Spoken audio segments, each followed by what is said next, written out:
Week 2. Week 2. This week we are talking about death.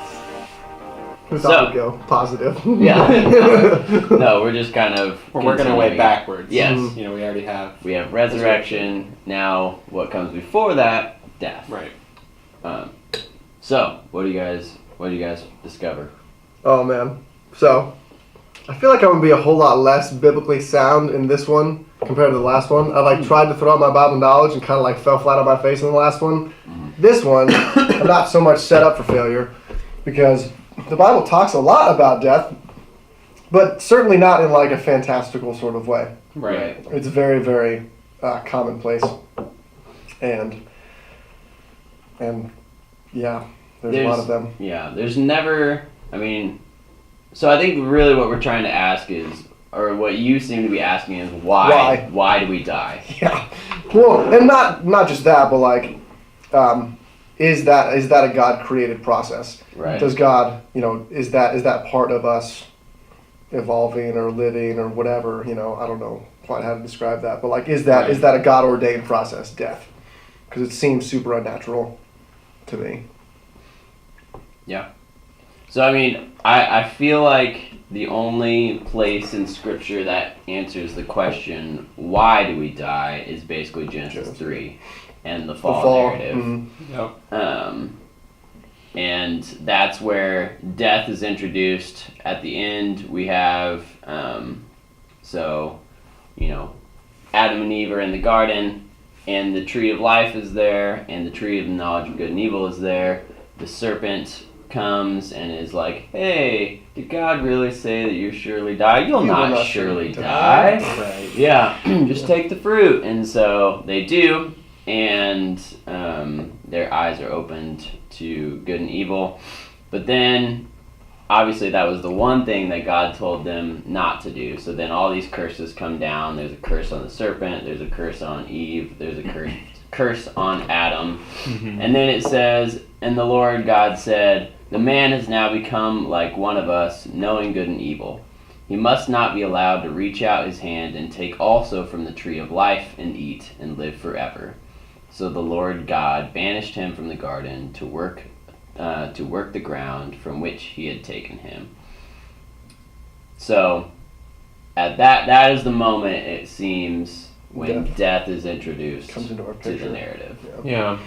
It changes again, though, because in the beginning, their death is introduced, but people are still living for A long time. centuries. Yeah. And then all of a sudden, it's 120 years. Yeah.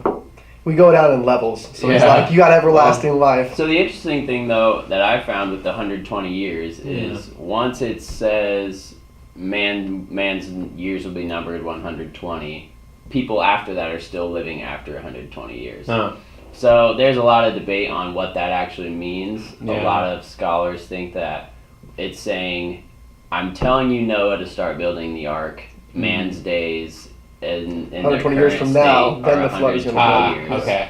Because It's there not are, necessarily there are referencing. still people that live beyond 120 years, Right. immediately following that. Yeah, and it seems out of the narrative, too, that, God hardly ever gives, end and start times for Right. life or anything to do with that. So it'd be weird that he would be like, now everybody can only live up to 120 years. Yep. That's your new cap. Yep, but you do see this steady decline where it's Adam lives 900 some years, and then it just kind of slowly Yeah. goes down. And even at that point, still, it's people live 170 years, but it's still not the 655 years. Yeah. Live for a super long time. Well, it's interesting, too, because we're going back up, the past 500 years. Yeah. Our life we're on an expectancy incline. is, Yeah.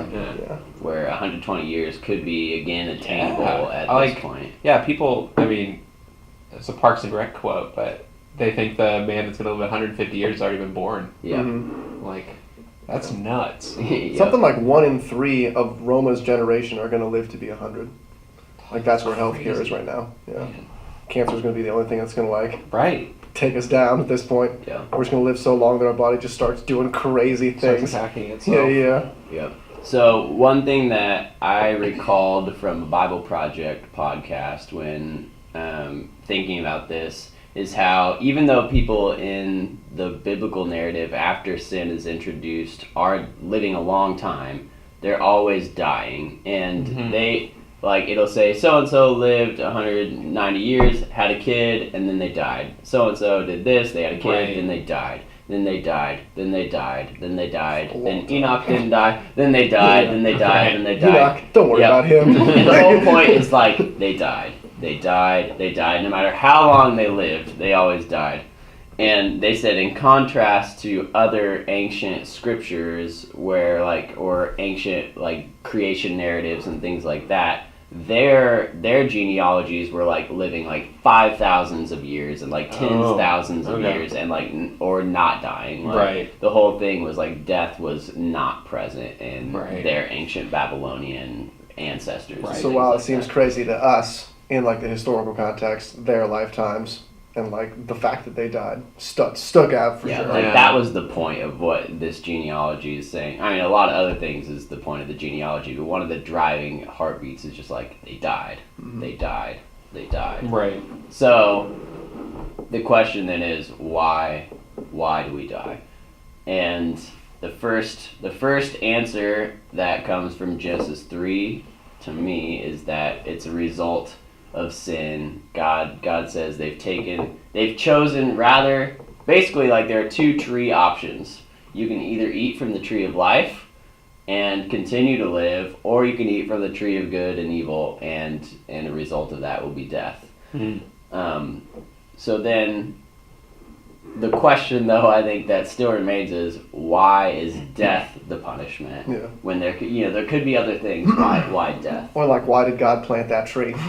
you Right. know, why don't you just not plant that tree? Because you were already like that. He says they're now like us, knowing good and evil. Why did you plant the tree when you already have the knowledge of good and evil? I mean, this will get into a whole other topic, but I've always believed that's God's source of free will. He has to give people a choice to love him. Otherwise, it's not really love for him. So their choice was that, and they chose not to listen to him. So, Yeah. yeah. I'm a believer in free will, so that's for sure something that I can get on point with. Yeah. But, yeah, I don't know. I don't think death was God's plan. I mean, to say it in that way is strange, but I don't think death is ever God's plan. I think he would rather people live with him for eternity, which is the end of his plan, right? I'm saying, but how can you say it's not his plan when he's hey, I'm going to plant this tree here, I'm going to give you free will, and throughout the entire narrative of the Old Testament, he's I know that everyone's going to screw up. I know that if I give these humans a test, they're going to fail. Yeah. So, was it his plan, or, was it not his plan? I'm not saying we could get into the whole, Right. predestination as far as free will conversation, which I don't want to, but, when it comes to a very sensitive topic as death, I'm what the heck? Yeah. Yeah. Yeah, I think the reverse side of that, and I think probably what you're trying to say is that without the possibility of choosing something other than obedience and life, if the tree of life was the only one there, the depth of our relational love with God is not as deep because we don't actually have the choice to love God. It's just we're basically robots doing what our Right. programming has told us to do. It is strange, though, that, the consequence of Adam and Eve is, I mean, strange yes and strange no, because we've heard it our whole lives, but whatever they chose is what the consequence Right. for humanity is. Mhm. And maybe that's because God knows that every human would choose that eventually. Yeah. Well, and you guys are also saying we'd be robots if the tree Right. of knowledge of good and evil wasn't there. But I'm if you didn't plant that tree and we had everlasting life, I still feel we would have screwed it up in the garden some other sort of way. You know? Possible. You know? So. I think we're also talking, this is one thing that I always really struggle with. We're talking as though Genesis and Adam and Eve are a historical narrative. Yeah. Mhm. And I think you and I, all of us here, all have this tension where we don't necessarily think that we believe in a scientific birth of the universe, and The Big Bang seems like a pretty good and Genesis isn't trying to speak to that. Right. It's not trying to say this is what happened at the beginning of time. It's trying to say other things. So I struggle with that too, because I think the story is giving us a framework Right. to say that this is what humanity does. Mm-hmm. They choose their own knowledge of good and evil. They choose their own way rather than obedience to God, which leads to life. Yeah. Well, then, does Genesis give us any sort of explanation as to why we die? I would say, like, in that sort of metaphorical Right. context, no. So It's not trying to tell us, like, the biological processes Right. of the human body. Unless it's saying that if you could live a perfect life, like if you could live the way God intended you to and only choose Him, then maybe there wouldn't be you would death. live forever, yeah. And Or whatever. Yeah. I don't know, like logically that doesn't make any sense in my mind. Like Well- it doesn't matter how nice you are, you're gonna die eventually. Mhm. So, I mean, this is fast forwarding and also rewinding back to our previous conversation. There is someone in the biblical narrative who lives a perfect life Boom! and dies, but the power of death has no Right. power Can't over hold him. him. He's resurrected, and even in like a better way. So there are no wages of sin being death in Jesus's narrative. So I think your implications are valid, at least as far as the biblical narratives. That's a good thing to bring up right there too, because we're going to get into like a really depressing Genesis battle where there's like nothing, no light at the end of the tunnel, Yeah, right. unless there is a story of Jesus. You know, And we're talking about physical death too, right? Yeah. Like, I mean, maybe the Bible isn't even really talking about that. Maybe it's talking about like the death of your soul, Mhm. like your soul Spiritual ceased to death, yeah. exist. Yeah. Because Jesus did die, and I'm Mhm. sure Jesus got sick at some point and like dealt with everything we deal with. But man, yeah, his soul conquered the grave, though. Yeah. Like that was the difference. That is a good point. came back into That a is a different good body. point. Yeah. One thing that I think kind of goes with this, as I was reading Genesis, I came to the Tower of Babel, and so you've got this city that are all united in this effort to like build a super high tower to ascend to the gods, basically, and it seems like what the theology is saying is like these people thought that they were as high as God, like if they could get up to His point, like they're running the show. Basically the same thing as the Garden of Eden. And then we get to verse 5, it says, "But the Lord came down to see the city and the tower the people were building. The Lord said, if as one people speaking the same language they have begun to do this, then nothing they plan will be impossible for them to do. Come, let us go down and confuse their language so that they will not understand each other." So God sees this, and what He would say is like a peak evil, like humans that are claiming to be God, that are claiming like ruling in their own evil ways, and saying that's like Is that explicit there our though? ascension. Do they give the backdrop of Babel as a bunch of people that are not good? I think they're trying to rise up to heaven. It Yeah. says, "Come, let us." They create bricks, and then they say, "Come, let us build ourselves a city with a tower that reaches to the heavens, so that we may make a name for ourselves. Otherwise, we will be scattered over the face of the earth." Okay. Scattered over the whole face. And I of think I he can would. kind of take that. You could probably infer what they mean by saying "make a name for myself" is like It's not like right. Yeah. Your name is like your power in Yes. the ancient world. what I thought was maybe like we want to see God so badly that we're Yeah. gonna big this build. Yeah. And God's like, no. No, Yeah, it's yeah. pretty clear it's a self-centered. Yes, it definitely thing. Well, was. I know in like the 40s to the 60s, people were freaking out about NASA because of this stuff. Yes. They were like, It's "What not are you guys within our doing? means, Like, yeah, we're not yeah. supposed to do this kind of thing." Right. That brings up an interesting discussion. It does. I mean, I think God's all about us exploring His creation, like completely. But Dude, I don't know. That is kind of a conversation to get into. If death is a natural part of life, are we supposed to just like crush the earth and then go colonize Mars? Or Well- are we supposed to experience the circle of life as we just like destroy the environment, you know? I mean, yeah, I think we're supposed to take care of our environment. But as far as like, it's interesting. There's a huge ceiling that there's almost zero chance we're ever going to push through where we can actually colonize another world because we can't travel faster than the speed of light. Correct. Like we just can't do it. Not yet. Not yet, Yeah. right? Oh, let's go there. Okay. Seriously though, but maybe- like that maybe. seems like almost like I feel like there's always been these barriers though Mhm. of like what humanity can do and like building bricks. Like how tall could they have actually gotten? Mhm. Like not very tall, and God knew that. It wasn't really about them actually getting to Him. It was about them like thinking they were God. Mhm. Right. Yeah. And so I think the point I was getting at bringing this up is that God's remedy for them is to like confuse their Scare them. language. Mhm. And what He's saying is like, if they're all united on this, imagine the evil. Like, if they're starting at just this evil, which is like a pretty low ramification of evil, but also like a high ramification at the same time. They're not like mass murdering each other, Right. but they are saying like, I'm God, which is a big deal. Just imagine who they're going to vote in as president. It's going to be crazy. Yeah. These guys are going to screw up. So that's getting to that. The implication, I think you can look back and say, imagine, when we go back to him, they could also now be taking the tree of life and imagine what they would do if they were not only ruling on their own capacity, but also immortal.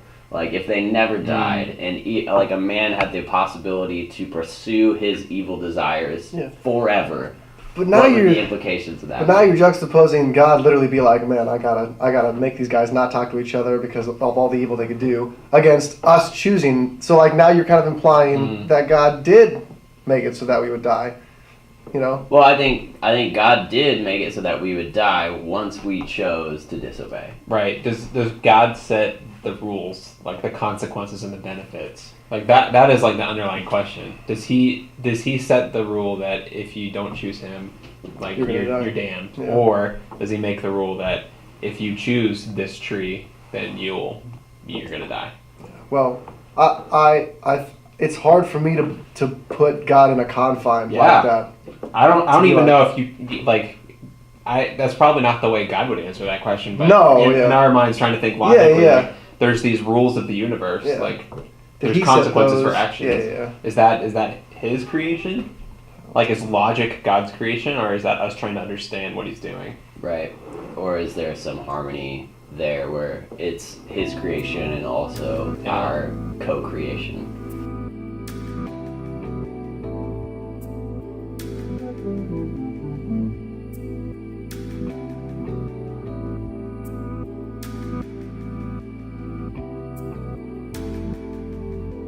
So one thing that I was thinking about with this is, so we have this narrative of death as a consequence of sin, or at least that's what it seems to be saying to me. And keeping that, holding it with it's something that if it weren't present, the magnitude of evil could be on like such a great scale that it would be, we could crush the earth and like just ruin it in no amount of time. Yeah, that's scientifically proven. And live through it and move on to Mars next one and crush it. that one. You know what I mean? Yeah. Whoa. So I mean, there are like super intense ramifications. So with that, you could see that there could be some good in the what we would say is a not good. Well, then let's pivot then. Okay. Because I feel like I like to like think of myself as like an outsider's view of the Bible, reading it sometimes. And when I read it, I do come to the conclusion that death is a consequence. That like it was slapped on us because we suck. Right. And like I don't feel like that is like how you were talking about death the last time. Like I started out by saying I feel like it's unnatural, but like is it really unnatural? Like no, it's actually a pretty natural. If you look at like the order of the universe. So how do we pivot and like view death not necessarily as a consequence, but as like a natural process or order of things? Yeah. And like I'm thinking like, okay, if these people in Babel live forever, like let's just say we were here today and they're still living. Another thing too is like there's not enough resources for everybody to live forever. Like people need to die, and we're still taking up too much space. In 200 years, there's not going to be a lot of room left. And so, I don't know, like, I see benefits to death, too, but you can also turn that back on God, like, why wouldn't you create more, you could have created more resources if you knew people weren't. Well, and you're talking about the justification for, like, war, too. You Yeah. know, like, if I don't destroy these guys, they're going to destroy even more people. Yeah, or natural disasters. Yeah. I think God would say in the garden narrative, I did create enough resources for everyone to live in harmony, but you chose a different way that makes those resources deplete like crazy. Yeah, and we do use a lot of resources for things that aren't living. Yeah. We use them for a lot of other things. But yeah, I mean, you just look at the cycle of the seasons. Like death is a part of that, and it's what helps things grow, and even helps us get food. Like things need to die for that. Yeah. So did death exist in the garden, or was it like Florida? where nothing dies and there's just bugs everywhere. Sun and bugs everywhere. Humidity. I bet the humidity in the Garden of Eden was rough. It must have been. Humidity index. Oh man. Yeah. I mean, if they were naked, they had been warm. Yeah. Not that they knew that they were naked, right? Right. Until. So I think though we're pivoting in the right direction, and it's probably actually good that we had the resurrection conversation. Because this would have been a frustrating way to start this conversation. Yeah. And so I think we do, in the biblical narrative, need to view death in light of the resurrection, that we would believe Jesus provides a way through the consequence of death into a new life that is like the garden ideal, restored back to a people that follows God and holds to his obedience and experiences that life in the way it was intended. Death would frustrate me way more had we not had our previous conversation where we came to a practical application of having hope in the resurrection and that there is life after death. Yeah. And I think, too, kind of going on to this, I think because whether or not it was God choosing death or whether or not it was just a natural consequence, but I think God uses death, and like that's what we see in the seasons, and that's what we see even through like people in our own lives. Like, it's not necessarily that things wouldn't have been better if they didn't die, but there can still be goodness out of that death. There can be hope. Scott might have mentioned that too, where it's like, or no, maybe that was Tim getting my Christians messed up here, but like where like Judah like does some terrible things, has some sons, and like one of those sons, his punishment is death. Like God explicitly is like, put him to death, and does it. Yeah. So like, yes, it is definitely, he does use death both like in reality and biblically. Yeah. Yeah, So. and I think God and the Bible gives us a few metaphors that are helpful with this too. And the one that I first always comes to my mind is a tree.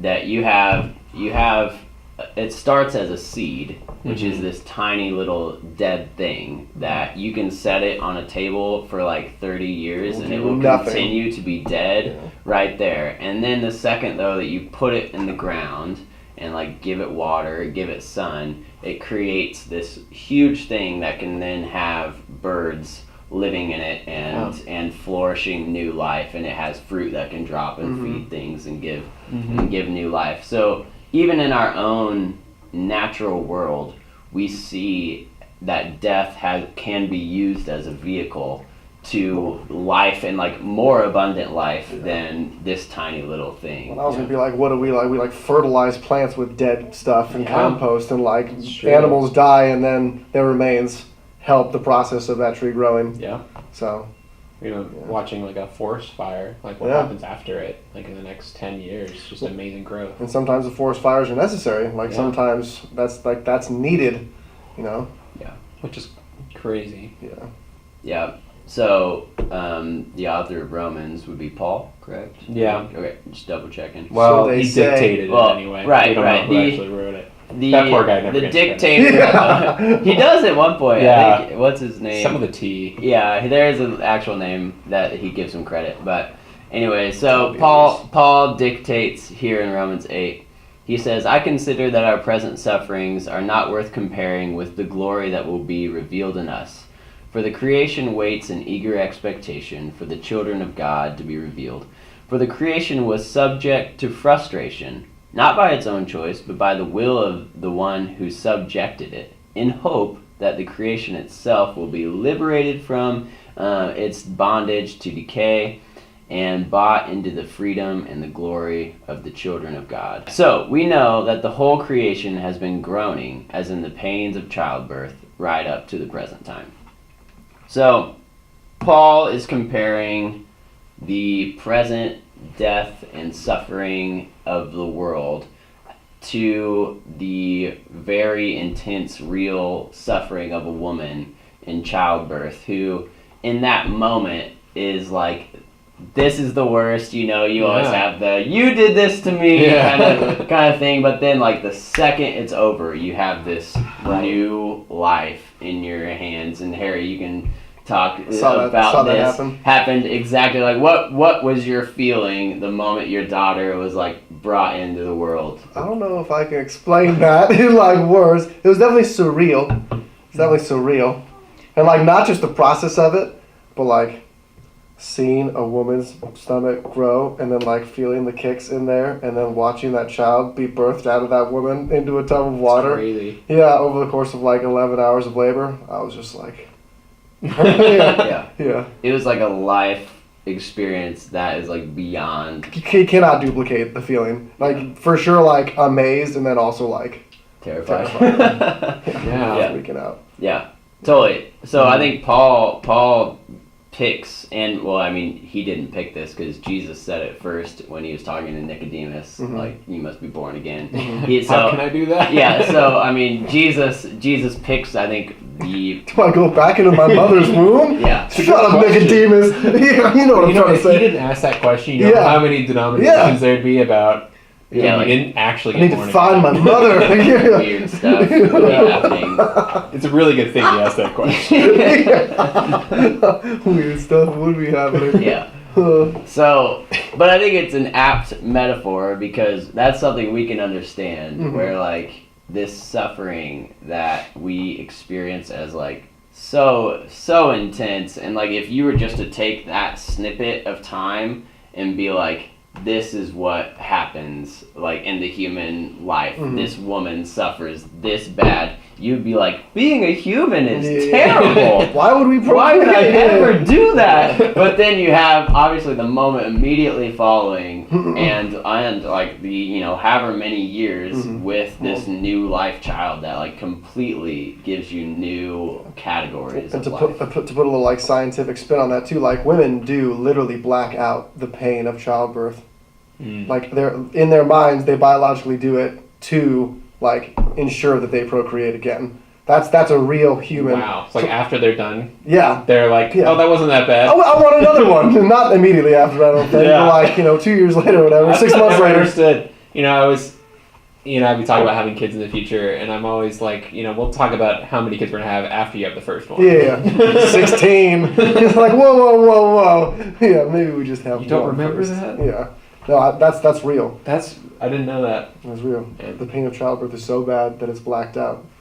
It doesn't make sense. You suppress trauma. Well, and then I'm saying I brought that up to be like, let's tie that back metaphorically to like what Paul's talking about. And like I've said this before, where it's like, okay, there's a story of Joshua where they go and raid the city. He's like, don't steal any gold. One dude steals the gold, brings it back, buries it. They do like some crazy casting of lots to be like, it was this guy. And then they stone him and kill him. It's like his whole family. Yeah, dude, it's like that seems like kind of a harsh punishment. Yeah. But if you look at it in the metaphorical context of what Paul's talking about, like what if he just like gets stoned, dies, experiences some terrible stuff, but then it's like bloop, then he's like looking God in the face, and God's like, that was pretty bad, wasn't it? Like that was really uncomfortable for you. The like, family's like, what happened? yeah, but they don't like quite get in there, but then they're in everlasting life or whatever. They're born again. That would not make me so frustrated with the concept of death once again. Not that I can get that proof, but that I think is maybe what Paul is telling us. Like, hey, chill out a little bit. Not like you're supposed to be frustrated by that, but like you don't know. You don't know the wonderful baby that you're going to be holding after that process. Yeah, I think the sanctity of life in general has just changed a lot too. Like we view death as such a terrible thing now. When before it was just a very easy consequence to somebody not obeying like the law. We talked about that 2 days ago or yesterday or something like that, where it's like we are very separated from death in this day and age. Like not only do we have like doctors and medicine to keep us alive forever, but like if you're an Israelite walking around in whatever BC, like you're looking at dead bodies all the time, dude. Like the life expectancy is 25 or 30. Yeah. Like you're just trying to have kids as fast as you possibly can to keep your line going. Like death is a huge reality, and it's not something that you're like desensitized to like we are today. Yeah. Where somebody dies and it's like earth shattering. Like we have no precepts to be able to handle it. Yeah. So.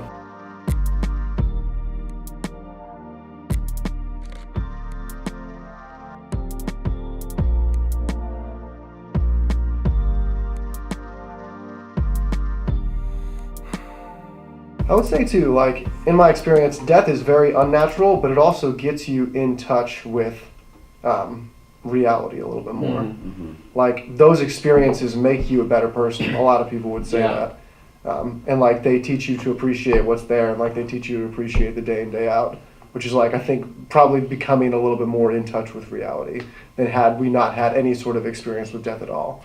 So like, coming back to my previous statements, of like, why is so wrong? Like, it does seem awfully wrong, but like, there are probably different parts of reality that we experience through death, whether that is our own or somebody else's, And I think you're exactly right. And I think being in touch with death and understanding that and being close to it is probably natural for humans. And the way we live now is unnatural. Yeah.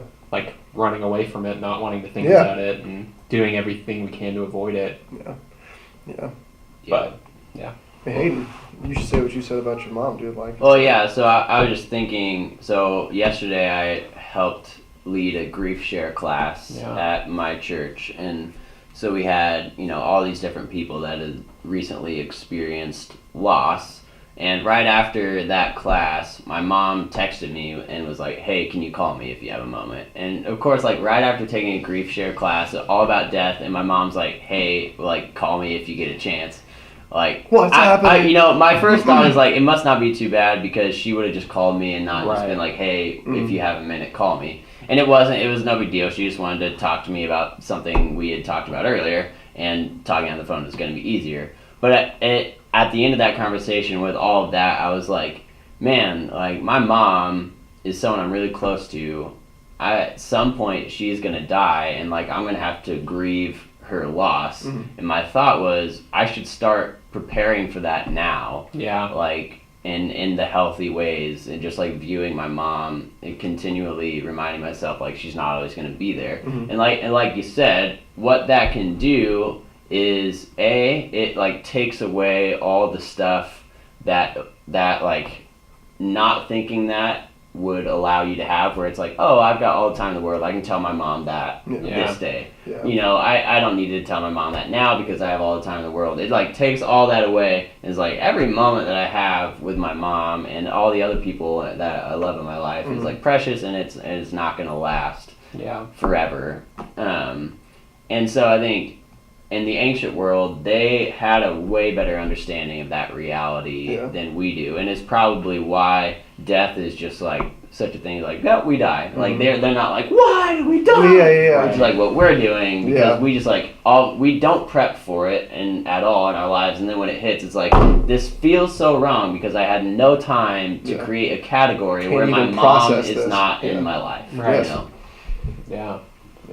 It's not just like a brush with death either, because there's like near-death experiences that people have. It's like, dude, when my brother died, it's like it changed the way I looked at the world. Yeah. And like, it wasn't something I chose. It wasn't something like, oh, now I'm going to attack this day with whatever. It's just like, that is always in the back of my mind. And like, you're thinking about that after this grief share class, just because like you're putting yourself in those situations. Like, I don't think the world thinks about those things. They don't think to themselves like, when my parents die, it's going to happen. Like, it's going to happen. Sounds like we're kind of wrapping up. What are our practical takeaways from a theology of death? I think we've said some, but let's kind of just recap. I think what you're saying, going to a grief share class, I think that's a really good idea for a lot of people. Like people our age too and younger. Like having people familiar with what death is and not being afraid to talk about it.